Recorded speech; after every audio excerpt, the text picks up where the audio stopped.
જય શ્રી કૃષ્ણ. મારું નામ છે ખુશી રાજ્યગુરુ અને અત્યારે ચાલી રહી છે નવરાત્રી. તો નવરાત્રીમાં એવું બન્યું છે કે પડી રહ્યો છે બહાર વરસાદ. તો વરસાદના મોસમમાં આપણે શું ભાવે તો કે ભજીયા. તો આજે આપણે બટેકાના ડુંગળીના ભજીયા તો સૌ કોઈ ખાતા હોય, પણ આજે આપણે બનાવશું મેગીના ભજીયા. કેમ કે બટેકાના ડુંગળીના મરચાના ભજીયા બાળકો ના ખાય, તો આપણે બાળકોને પણ ભાવે અને આપણે પણ ભાવે. તો આપણે આજે બનાવશું મેગીના ભજીયા. તો ચાલો એના માટે શું જોઈશે એ હું તમને જણાવું. તો એના માટે જોઈશે મેગીને બોઇલ કરી લેવાની છે. મેગી બોઇલ થઈ જાય પછી આ બધું વેજીટેબલ જોઈએ છે. કોબી છે, કેપ્સિકમ છે, આદુ છે, ડુંગળી છે, તીખી મરચી છે અને આ લીલા ધાણા છે. પછી જોઈશે ચણાનો લોટ, ચોખાનો લોટ, ગરમ મસાલો, તીખા અને મીઠું. તો ચાલો હવે આપણે આ બધું મિક્સ કરીએ.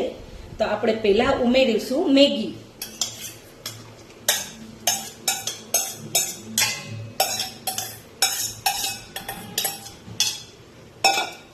અને હવે એમાં આપણે બધા નાખીશું વેજીટેબલ. પહેલા આપણે નાખશું ડુંગળી, પછી નાખશું આપણે કોબી, પછી નાખશું આપણે કેપ્સિકમ. આ મેગીના ભજીયામાં ગાજર પણ પડે છે, પણ મારા બાળકોને ગાજર નથી ભાવતા એટલે હું નથી નાખતી, પણ તમે ગાજર પણ નાખી શકો છો. હવે આ પડે છે આદુ, આ પડે છે તીખી મરચી.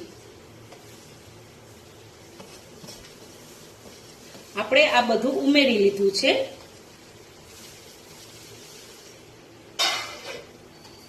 હવે આપણે થોડા નાખશું લીલા ધાણા. હવે આપણે નાખ્યામાં લીલા ધાણા. હવે આપણે આમાં નાખશું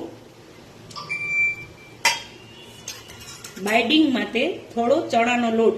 ચણાનો લોટ બહુ નહીં જોઈએ, બાઇન્ડિંગ માટે ખાલી 2 કે 3 જ ચમચી. આપણે અત્યારે 3 ચમચી નાખશું. પછી આપણે નાખશું ચોખાનો લોટ, કે એ 2 ચમચી જ નાખશું કે જેનાથી ક્રન્ચી થશે. હવે આપણે નાખશું ગરમ મસાલો.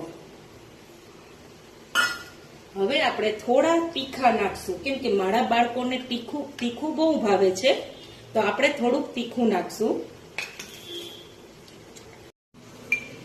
હવે મેં તમને જણાવ્યા મુજબ હું તમને કહું છું કે મારા બાળકોને અને મને સ્પાઇસી અને તીખું બહુ ભાવે છે, એટલે એના માટે આપણે થોડા ચીલી ફ્લેક્સ ઉમેરશું. અને હવે આપણે સ્વાદ અનુસાર નમક નાખવાનું છે. મેગીમાં ઓલરેડી નમક થોડુંક છે, એટલે સ્વાદ અનુસાર નમક.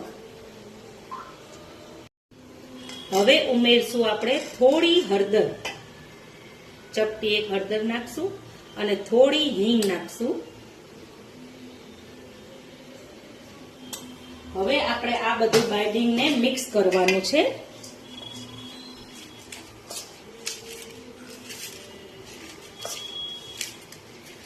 ચમચીથી સરખું મિક્સ ના થાય, તો એની કરતા આપણે હાથેથી મિક્સ કરીએ એ આપણે વધારે ફાવે અને આપણે બાઇન્ડિંગ સરસ આવી જાય, મિક્સ સરસ થઈ જાય.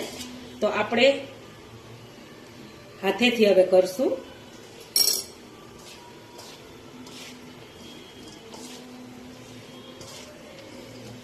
અને સહેજ એક આપણે ચટણીની ભૂકી નાખવી હોય તો નખાય, પણ આપણે આમાં તીખા મરચા અને ચીલી ફ્લેક્સ એ બંને ઉમેર્યું છે અને પાછા મરીનું પાવડર પણ ઉમેર્યું છે, એટલે તીખાશ આવી ગઈ હશે.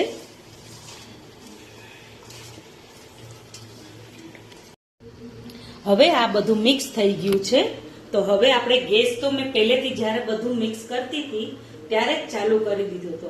તો હવે આપણે આ બાઇન્ડિંગને તેલમાં નાખી અને હવે આપણે તરશું. ચાલો તો હવે હું તમને તરીને બતાવું. આનો કોઈ આકાર ના હોય, એટલે આ તમારા જે રીતના હાથમાં આવે જે રીતના એ આ રીતે નાખી દેવાના. ગેસને નાખવા ટાણે મધ્યમ રાખવાનો છે. અને એકવાર તમે આ મેગીના ભજીયા બનાવશો તો તમે ડુંગળીના, બટેટાના, મરચાના બધા ભજીયા ભૂલી જશો એવા થશે. અને મેગીના ભજીયાનું શું છે કે એ બાળકોને પણ બહુ ભાવે છે.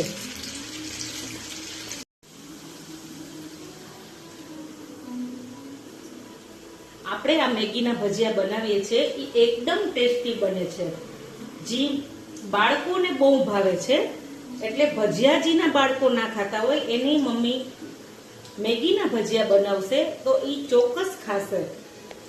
તો હવે આપણે આને મૂકી દીધા છે તેલમાં, અને તેલમાં મૂક્યા પછી થોડીક વાર સુધી અડવાના નથી. એને એ એકદમ ઉપર આવી જાય તેલની પછી જ એને જાડો અડાડવાનો છે. તો ચાલો આપણે આને તળીએ છીએ. હું હમણાં તમને તળીને બતાવું છું કે કેવા થાય છે. આ મેગીના ભજીયા તમે જુઓ કેટલા સરસ દેખાય છે, અને આ ખાવામાં તો બહુ જ સરસ હોય છે. અને આને તરવા ટાણે ગેસ છે એ મધ્યમ રાખવાનો છે, નહીં ફાસ્ટ નહીં ધીમો.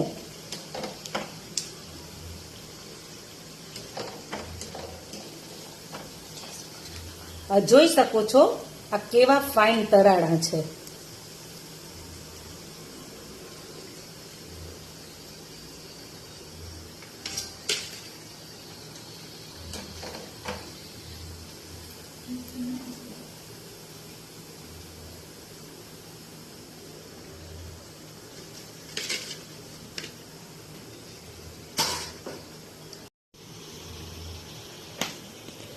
હવે આપણે આ મેગીના ભજીયા તળી લીધા છે.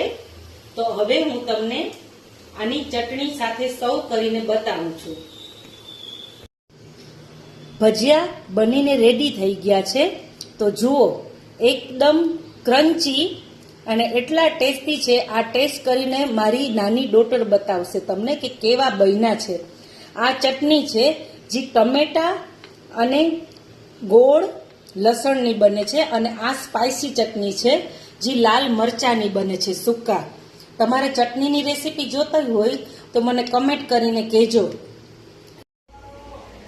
ભજીયા બનીને રેડી થઈ ગયા છે ને હવે આ મારી નાની ડોટર ટેસ્ટ કરીને તમને બતાવશે કે કેવા ભજીયા થયા છે. એનું નામ છે જેસિકા. ચલો હું તને ટેસ્ટ કરી દેખાડો.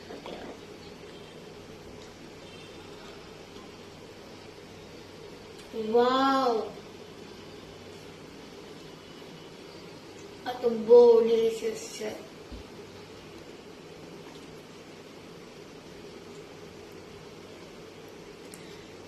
જેસિકાને પણ તીખું જ ભાવે છે, એટલે જો એ તીખી ચટણી જ લેશે અને એ તીખું ખાય છે.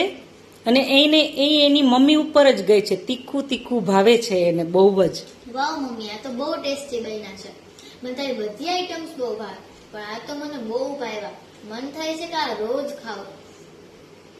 તું બેસ્ટ કુક તો છો જ, અને મારી બેસ્ટ મમ્મી એ છો. ચલો ગાઈસ, તો હવે આપણે નેક્સ્ટ રેસીપીમાં મળશું. મેગીના ભજીયા તો બહુ ફાઇન બન્યા છે, અને તમારે પણ બનાવવા હોય તો ચોક્કસથી બનાવજો. બાળકોને પણ ભાવશે અને વડીલને પણ ભાવશે. વડીલ પણ મેગી ના ખાતા હોય છે, પણ આ મેગીના ભજીયા ખવડાવશો તો એ ખાઈને એકદમ ખુશ થઈ જશે. તો ચલો નેક્સ્ટ વિડીયોમાં આપણે મળશું. Bye bye. તો ચાલો ગાઈસ, આપણે હવે નેક્સ્ટ રેસીપીમાં મળશું. તમને કોઈ રેસીપી શીખવી હોય કે તમને કોઈ રેસીપી જોતી હોય કોઈ આઈટમની, તો મને તમે કોમેન્ટમાં જણાવજો. ચલો બાય બાય. જય શ્રી કૃષ્ણ.